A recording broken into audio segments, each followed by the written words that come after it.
So you're struggling with sales. Let's solve it today. I am a salesman. I come from a long line of salesmen. My dad was a salesman.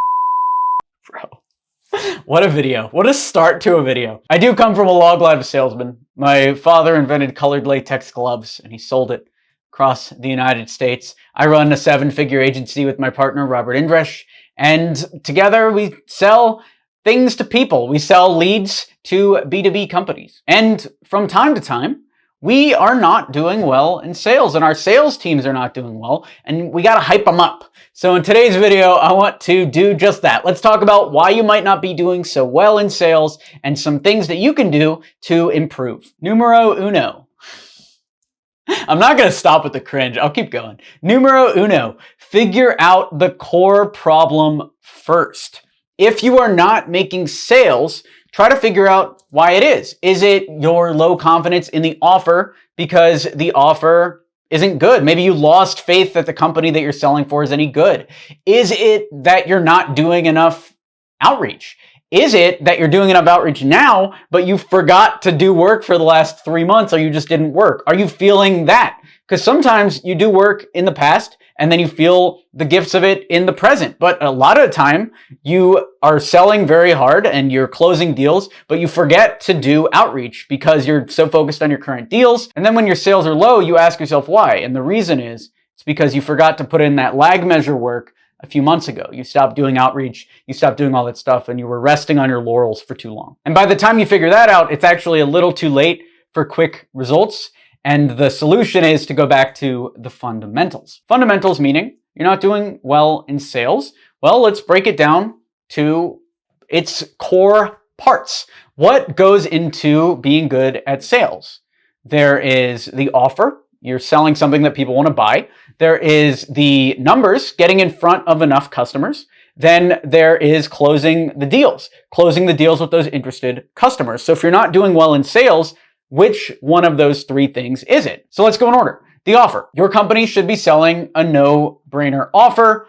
And there's an easy way to tell if the offer is a no-brainer or not. Are other salespeople killing it with this offer? Or are you one of several struggling salespeople and then there's a few rock stars that are pushing this offer super hard? If that's the case, then it's not the offer that needs to change. It's some of the other things that we just talked about. If you want more detail on offer creation, please jump into Agency Growth Masterclass, which we'll link down below, and you can grab that. And as a salesperson, you really can't control the offer. That's more on the CEO or the marketing team or the product team, etc. You're pushing, a lot of times if you have a sales job, you're pushing whatever the company wants you to push. You can't control that, so let's ignore that. Second thing is the amount of outreach you're doing. Are you booked solid every single day, or do you need to add a prospecting strategy to your sales? Do you need to start sending cold emails? Or if you're already sending cold emails to clients, do you need to send more? Do you need to do cold calls or more LinkedIn outreach? You shouldn't be sitting around if your sales are low. Your number one priority should be booking yourself solid with sales meetings. I'm talking initial calls, follow-up calls, closing calls. Your calendar should be booked solid. Now, if your calendar is booked solid and you're still not getting sales, then the issue is closing.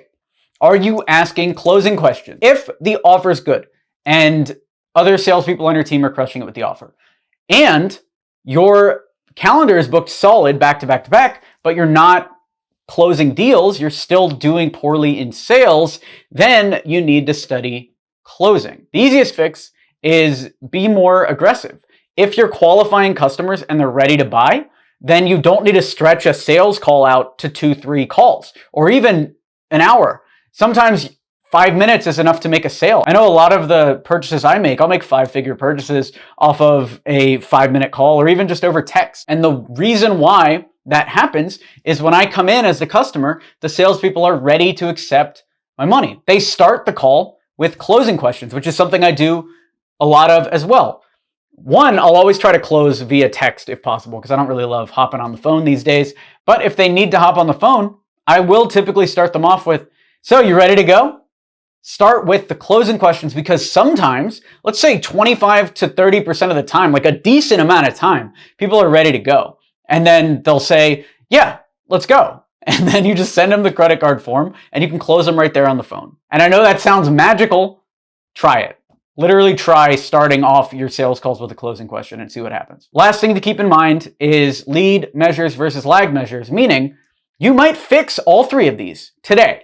Literally come up with solutions, fix all three of these today, but it's going to take you some time to go through the whole funnel with your customers. For instance, you might sit down and make 100 cold calls right after this video, and I highly recommend doing that, making a list of your potential customers and calling them to see who picks up. But unless your offer is something cheap or something that can be closed on a cold call, that first call is just going to be used to book a meeting that's going to happen in the future. So there's always going to be that lag. So even if you fix everything today, right now, there is going to be a chance that you're going to feel this way for days. So the best solution to that is to fix it right now. Put in the work necessary, pause this video or right after this video, set your timer for 2 hours and fix whatever one of those three things is wrong. And if you want more detailed sales training, check out Email 10K down below. Grab the Agency Growth Masterclass add-on and improve your agency sales skills. You can do that down below. Thanks for watching the video. Be sure to smash that like button to encourage this type of content on YouTube. Subscribe down below for more videos like this, and I will talk to you soon. Thanks for watching. I'm Berman.